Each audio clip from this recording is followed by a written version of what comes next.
were going to set apartheid South Africa ablaze so we could build something new. There are many people who feel that it is useless and futile for us to continue talking peace and non-violence.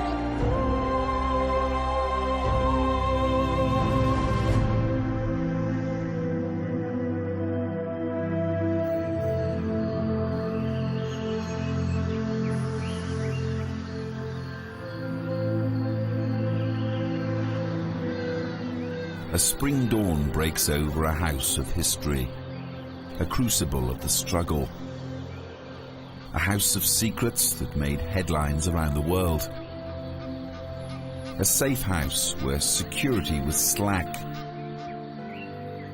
a comfortable home where an uncomfortable journey began, a journey that very nearly led to the gallows, but instead led to liberation.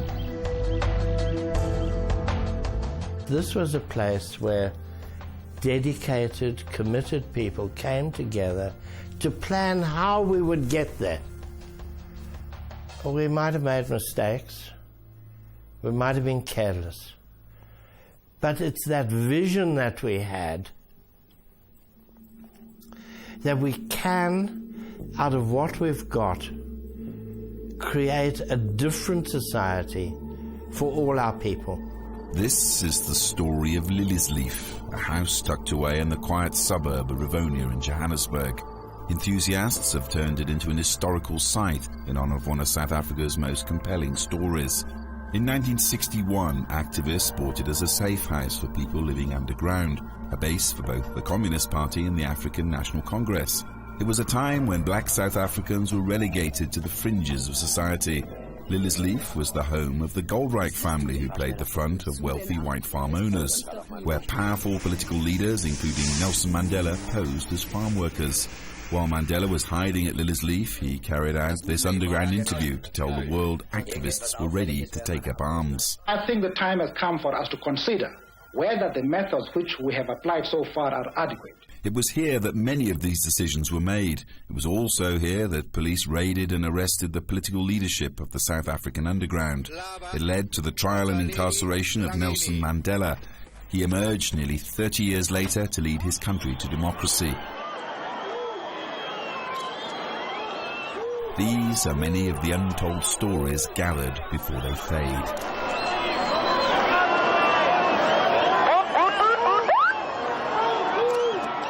Liliesleaf, Rivonia, came to symbolize this switch from mass struggle to the underground, from open campaigns to armed struggle. Every morning, just after dawn, Mo Morongwa makes her way through Rivonia to Liliesleaf. 20 years ago, she would have needed a pass and a letter from her employer to make this walk. In apartheid days, police could have arrested her for merely being in a whites-only area. Mo Morongwa started here as a cleaner and has worked her way up to be personal assistant to the chief executive officer. I think we actually have achieved a lot, and there's no racism anymore. We all one, and I really appreciate that from our government. We never feel exploited by anyone. You can walk into a mall and you can feel free to do whatever you want.